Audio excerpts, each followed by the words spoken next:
今回はですね、ND フィルター、可変 ND フィルターが僕3つ持ってるので、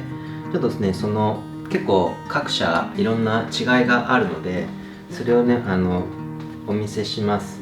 で、最初はね、ずっとこのね、エクリプスっていうメーカーのを使ってたんですけど、確か 77mm だったかな。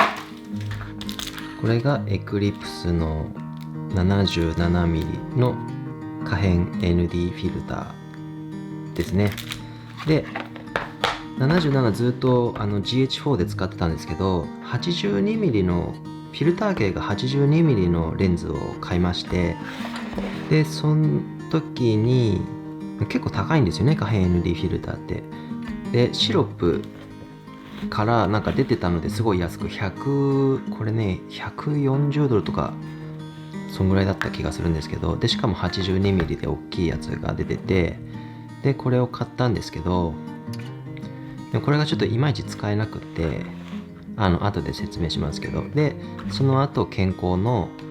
バリアブル NDX フィルターの 82mm を買って、今はずっとこれを使っています。で今からねND フィルターをこんな感じでやっていきますね。でカメラの設定はほぼ全部オートで、ホワイトバランスだけ変わっちゃうとあれなので 5200K で固定してあります。その他は全部スタンダードでいろいろ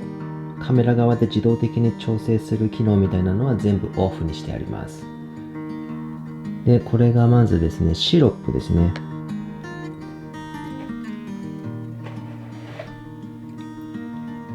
で ND フィルターは一番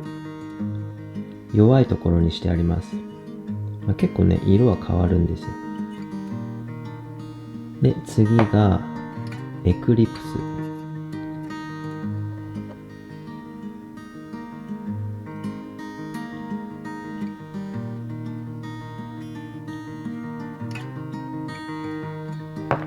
次が健康のバリアブル NDX。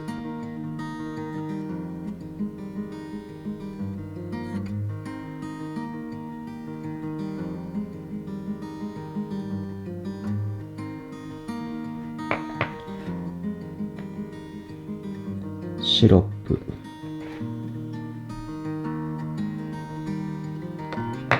エクリプス、健康、シロップ、エクリプス、シロップ、エクリプスでエクリプス、健康、エクリプス、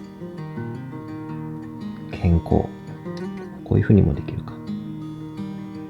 健康、エクリプス、健康、エクリプス、シロップ、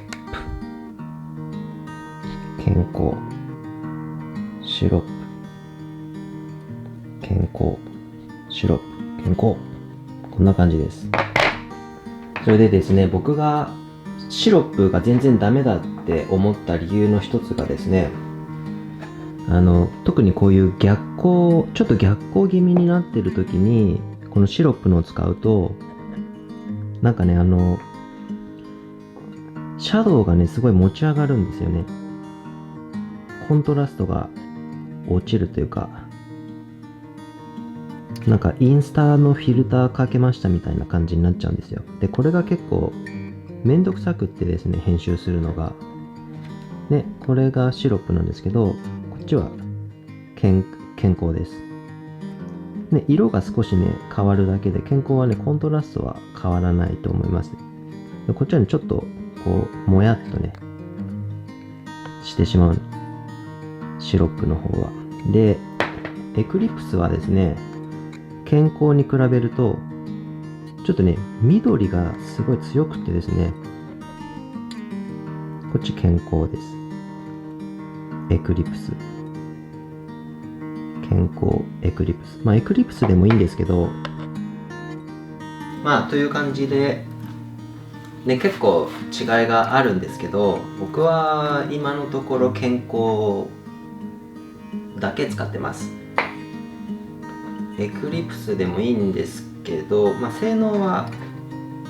似たようなもんだと思いますけど、ちょっと色が激しく変わるので、色はね調整できるから別にエクリプスでもいいんですけど、でシロップはねちょっと安いなりになんかちょっと使いづらい、シャドウが上がって持ち上がっちゃうので若干使いづらい。気にならなければ、気にしなければ気にならないんですけど、安くていいかもしれないですね。 82mm の可変 ND で1万円台なのですごい安いと思います。それぐらいですかね。一番個人的におすすめなのは健康のやつですね。以上でございます。